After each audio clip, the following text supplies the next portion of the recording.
You've seen it before. You're walking through a city street and above your head a pair of shoes dangle from a power line. It's one of those sights we've all noticed, but few of us ever stop to question, why are they there? Is it just a prank, a symbol, a secret code, or something far darker? Today we're digging into the mysterious world of shoes on power lines and the meaning behind this urban mystery. But what actually motivates people to throw their shoes over these high wires? This deep dive will leave you questioning what you thought you knew. Here on Feed The Intrigue, we uncover the hidden meanings and everyday mysteries all around us. So stick around because these shoes dangling over power lines have a far more deeper story than you think. Shoes being thrown over power lines aren't anything new. Reports of shoes being tossed onto wires go back to the early days. In the 40s and 50s, there were scattered accounts of army boots being tied together and slung over branches or wires by returning soldiers. This practice was a long-standing military tradition, where tying and flinging boots signified the completion of their service during the war. By the 1960s, teenagers in cities across North America had picked up the habit with sneakers, especially as brands like Converse and Adidas became tied to youth culture. What began as an occasional prank or rite of passage started appearing more frequently in urban neighborhoods, until by the 1970s and 80s it had become recognizable and part of the city landscape.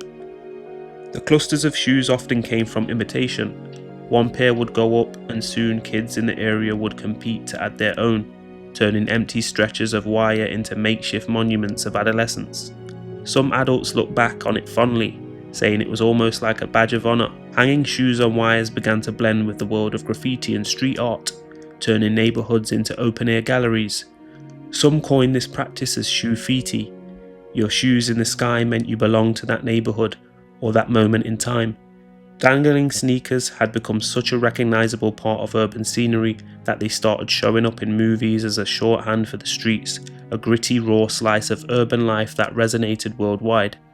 So there is no surprise that they have been attached to a much darker set of theories. In many cities, the legend is that shoes mark gang territory or drug dealing spots. Some believe it's a way of silently signalling, "This corner is ours." Others say a pair of sneakers on a power line means drugs are nearby for sale. And in some places, there are even stories of shoes marking the site where someone's life was taken. Because of these associations, sneakers hanging on wires could change how outsiders viewed an area. They were sometimes read as a warning sign that a neighborhood was unsafe, whether or not that was the case. While the truth behind these claims is harder to prove, they feed into the mystery and keep people wondering generation after generation. Not every pair of shoes is about gang activity or pranks. In fact, for many people, sneakers on power lines are memorials. They're tributes to friends or family that have passed away, especially in tight-knit communities, where a street corner isn't just an intersection, it's a gathering place, a landmark, a memory. Instead of a tombstone, the shoes become a symbol of life that once walked over those very streets. Every time someone looks up and sees them, they're reminded of who's gone and that they're not forgotten. What's fascinating is how universal this has become. From New York to Los Angeles, from London to Berlin, Sydney to Johannesburg, you'll find sneakers on wires. But the meanings shift depending on the culture. In some places, it's purely artistic. In others, it's linked to youth rebellion, and in some, it's tied to rituals of passage, leaving childhood behind, stepping into adulthood. Not every pair of shoes tossed into the sky is meant to signal gangland activity or some sort of memorial. In some parts of the world, those dangling shoes are much heavier than they look. Take Cuba for example. In Havana, shoes over power lines have often been seen as a quiet act of protest.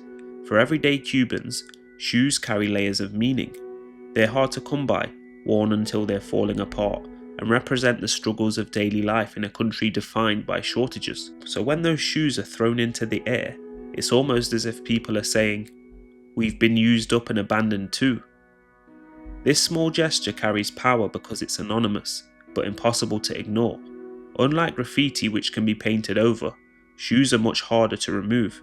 They sway in the wind for days, weeks, sometimes months, an ever-present reminder that frustration is hanging in the air, quite literally. And it's not just about scarcity. Shoes hung high in Havana neighborhoods have been linked to protest against rolling blackouts, government crackdowns, and everyday exhaustion of living under economic restrictions. In a place where open dissent is risky, shoe-feety becomes a code, a form of rebellion hidden in plain sight. Cuba isn't unique in this. Across South America, sneakers have appeared near government buildings or police stations as subtle markers of defiance. In Eastern Europe during the transition away from communism, shoes on wires sometimes symbolized throwing out the old order, a celebration of sweeping change. Even in the US, some communities have framed shoe-feety not as random vandalism, but as a silent protest against poverty, inequality, and the feeling that certain neighborhoods have been left behind. Here's an interesting fact. Some cities actually tried to track shoe-feety as a kind of urban data point. In the early 2000s, New York and Los Angeles both received complaints linking shoes on wires to neglected infrastructure and unsafe areas. And in Chicago, a public radio investigation uncovered that while many residents saw shoe-feety as gang-related, city officials admitted there was rarely hard evidence of this. It was more about symbolism than organized crime. In that way, shoe-feety becomes a mirror of society. The same pair of shoes can mean something playful in one neighborhood, but carry a deep political weight in another. For some, it's a game of, see if I can get these shoes to hang over this wire. For others, it's a message that says, we're here, we're struggling, and we refuse to be invisible. So the next time you spot a cluster of sneakers or shoes dangling above a street, ask yourself, is it just a prank, or is it a protest? Because around the world, shoe-feety proves that even an old battered pair of shoes can become a symbol of rebellion suspended in the sky. So why does this simple act continue? Unlike graffiti, which often spells out its meaning, these sneakers hanging on power lines don't say anything directly. They leave us guessing, and that's why we keep noticing them. It's a reminder that cities themselves are alive. They're built not just by architects and planners, but by the people who live there, who leave their marks in ways big and small. And sometimes, that mark is a pair of shoes hanging over a neighborhood.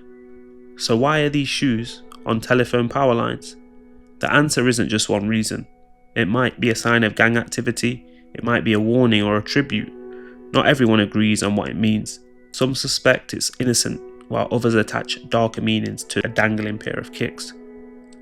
What began with someone deciding to throw their shoes on a power line has turned into a global phenomenon, one that blends myth, memory, and mystery.